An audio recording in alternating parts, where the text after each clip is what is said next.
किसी को धोखा देकर यह मत समझो कि मैं चालाक हूँ। यह देखो कि उसको आप पर विश्वास कितना था। जी हाँ दोस्तों, तो एक बात हमेशा याद रखना कि किसी को धोखा देने का मतलब हुआ कि अपना विश्वास उसके पास से खो देना। आज कहानियों की श्रृंखला को आगे बढ़ाते हुए मैं इसी विषय पर एक कहानी आपके बीच लेकर आया हूँ। उस कहानी का नाम है धोखेबाज सारस। जी हाँ दोस्तों, कहानी का शीर्षक है धोखेबाज सारस। बहुत समय की बात है, एक तालाब के किनारे एक सारस रहता था। तालाब में बहुत सारी मछलियाँ थी। सारस रोज भर पेट मछलियाँ खाता। ऐसे कई साल बीत गए। सारस बूढ़ा हो गया। अब वह आसानी से मछलियाँ नहीं पकड़ सकता था। जो हाथ भी लगती उनसे उसकी भूख नहीं मिटती थी। कभी कभी वह एक भी मछली पकड़ नहीं पाता था। उसको चिंता होने लगी कि यदि इस तरह चलता रहा तो वह भूखों मर जाएगा। उसने एक चाल सोची। वह तालाब के किनारे उदास सा मुंह बनाकर खड़ा हो गया। मछलियां उसके पास से गुजर जाती, लेकिन वह उन्हें ना पकड़ता। तालाब की मछलियां, मेढक और केकड़े सोचने लगे कि सारस को क्या हुआ है और वह इतना दुखी क्यों दिख रहा है। एक बड़े केकड़े ने उसके पास जाकर पूछा, कहो काका, आज गुमसुम क्यों बैठे हो? मछली उछली नहीं पकड़ोगे क्या? सारस ने कहा, क्या करूं भतीजे, बात ही कुछ ऐसी है। मैंने दिन भर इस तालाब की मछलियां खाई है। अब समय बदल रहा है। यह सोचकर दुखी होता हूं कि अब जल्दी ही बेचारी सारी मछलियां मर जाएगी और मैं बिना भोजन भूखों मर जाऊंगा। केकड़े ने पूछा, क्यों काका, मछलियां क्यों मर जाएगी? सारस ने कहा, मैंने लोगों को कहते हुए सुना है कि वे इस तालाब को मिट्टी से भर देंगे और उस पर खेती करेंगे। अगर उन्होंने ऐसा किया तो एक भी मछली जिंदा नहीं बचेगी। जब मछलियां केकड़ों और मेढकों ने सारस की बात सुनी तो वे सब डर गए। वे सब मिलकर सारस के पास गए और कहने लगे, काका, यह तो आपने बहुत बुरी खबर सुनाई। अब इस मुसीबत से बचाने का उपाय भी आपको ही बताना होगा। सारस ने कहा, मैं केवल एक पंछी हूँ, फिर भी शायद मैं तुम लोगों की थोड़ी बहुत सहायता कर सकूं। थोड़ी दूर पर एक बहुत बड़ा तालाब है। उसको ये लोग आसानी से पाट नहीं सकते। अगर तुम चाहो तो मैं तुम सब लोगों को वहां ले चलूंगा। मछलियों ने कहा, काका, आपके सिवाय हमारा और कौन है? हमें उसी तालाब में ले चलिए। सारस ने कहा, तुम सबको एक साथ ले जाना तो कठिन होगा, लेकिन मैं पूरी कोशिश करूंगा। मछलियों में झगड़ा होने लगा। हर एक चाहती थी कि सबसे पहले वह जाए।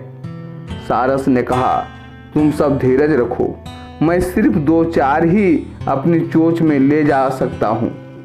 तुम झगड़ा मत करो, मैं बारी बारी से सबको वहाँ पहुँचा दूंगा। लेकिन अब मैं बूढ़ा हो गया हूँ, जल्दी थक जाता हूँ। एक बार वहाँ तक उड़ने के बाद मुझे थोड़ा आराम करना होगा। जल्दी ही सारस अपनी पहली यात्रा पर चल पड़ा।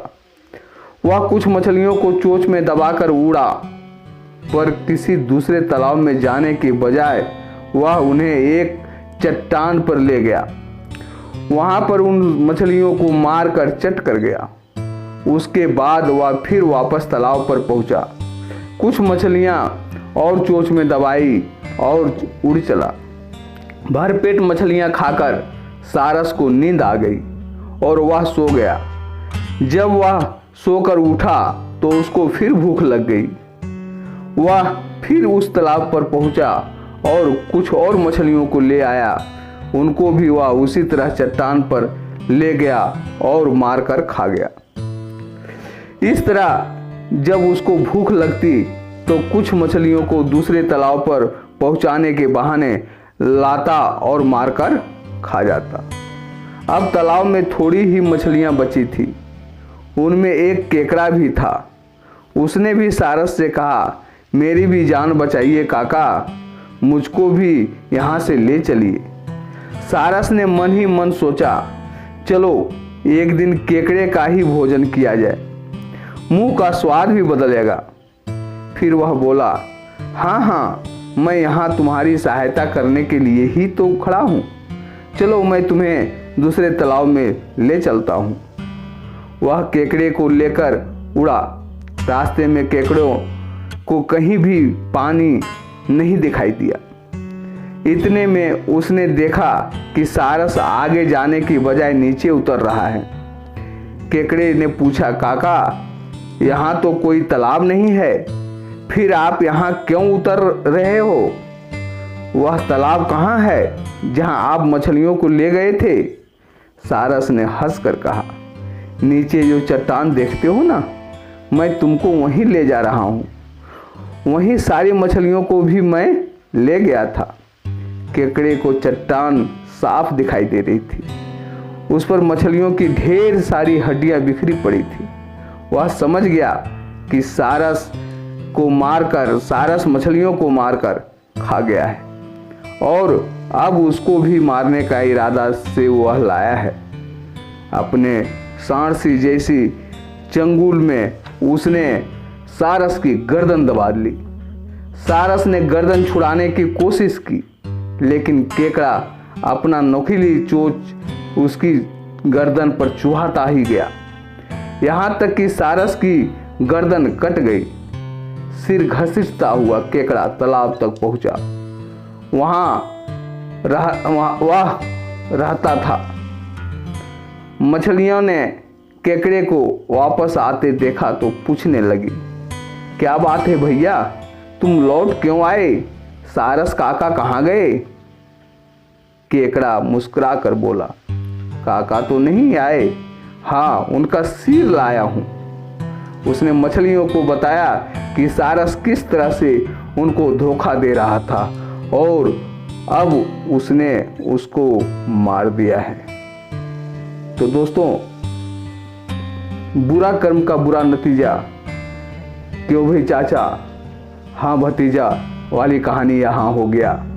और जो बुरा करता है उसका अंत भी बुरा ही होता है। इसलिए धोखेबाज को आज नहीं तो कल पता ही चल जाता है कि वह हम लोगों के साथ धोखा किया है। तो कैसी लगी कहानी? अगर कहानी अच्छी लगी हो तो निश्चित तौर पर इस चैनल